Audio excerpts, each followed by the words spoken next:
हरे कृष्णा। आज मैं आपके समक्ष ऐसी भक्ति विद्वान स्वामी शील प्रभुपाद जी द्वारा रचित पुस्तक वैष्णव सदाचार के अंतर्गत व्यक्तिगत आदतें, हमारी अपनी जो आदतें होती हैं, जो पर्सनल होती हैं, हमें उन आदतों को कैसे सही रखना है और किस तरह से हमें अपनी आदतें सुधारनी है, इस बारे में शील प्रभुपाद जी द्वारा बताई गई बातें मैं आपके समक्ष रखती हूँ। क्योंकि हम नहीं जानते, हम जो आदतें हमारे अंदर होती हैं हमें समझ नहीं आता कि वो गलत हैं या सही हैं।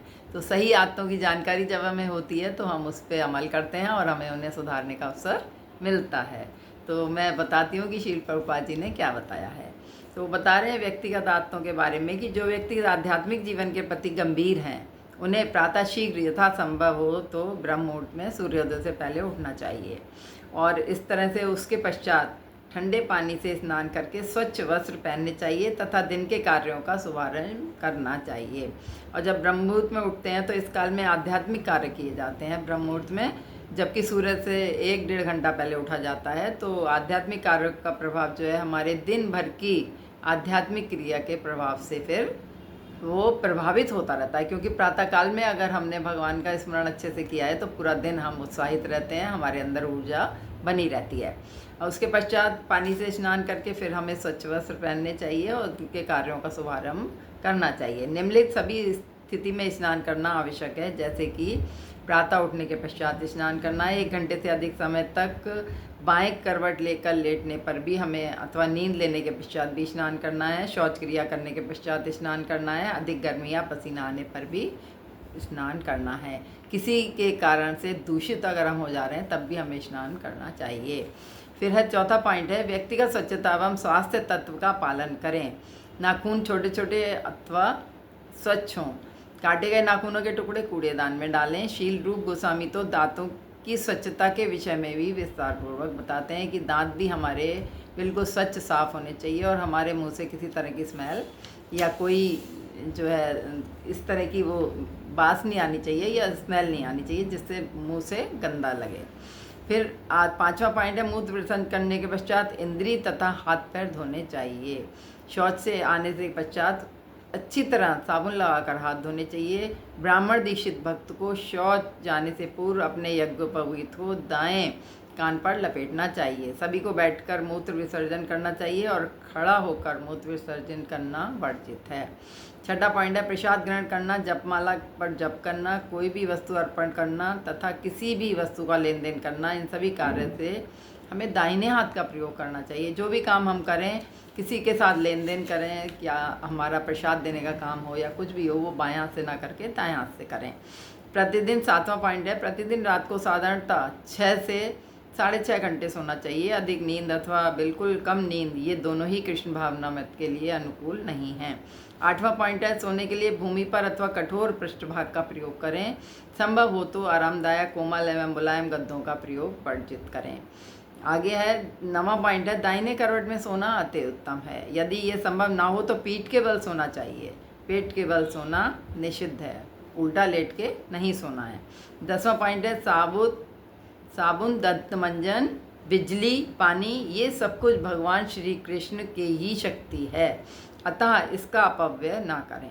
जहाँ जहाँ जब जब आवश्यकता ना हो उस समय बिजली व पंखा बंद रखें। मतलब क्या है, ये सारी प्रकृति भगवान की है। जो भी कुछ आया मिल रहा है हमें वो भगवान के द्वारा ही प्रदत्त है और भगवान की ही सभी सुविधाओं को हम भोग रहे हैं। तो हमें भगवान की इन सुविधाओं का अपव्यय नहीं करना चाहिए, इनको वेस्ट नहीं करना चाहिए। जो भी है, जहाँ जितनी ज़रूरत है उतना ही पानी इस्तेमाल करें, जहाँ जितनी ज़रूरत है बिजली का इस्तेमाल करें। आवश्यकता ना हो तो पानी बहने ना दें और फालतू लाइट जली ना छोड़ें। अगला पॉइंट है कि भगवान की संपत्ति का उपयोग कम से कम हमें जिम्मेदारी पूर्वक करें। किसी भी प्रकार का खर्च करते समय स्वयं से प्रश्न करना चाहिए कि क्या ये भगवान की सेवा को अच्छी तरह से करने में सहायक है या नहीं। मतलब जो भी हम पैसा खर्च कर रहे हैं, जो भी हम कार्य कर रहे हैं, वो सब ये सोचते हुए करें कि ये अगर हम करेंगे तो ये वेस्टेज तो नहीं है। अगर इससे अपव्यय हो रहा है धन का तो हमें उस धन को भगवान के कार्यों में, अच्छे कार्यों में हमें लगाना चाहिए। तो अब ये भगवान की सेवा में हम इस तरह करेंगे तो भगवान प्रसन्न होंगे। अगला 12वां पॉइंट है सदैव स्वच्छ कपड़े पहने। 13 है चोरी ना करें।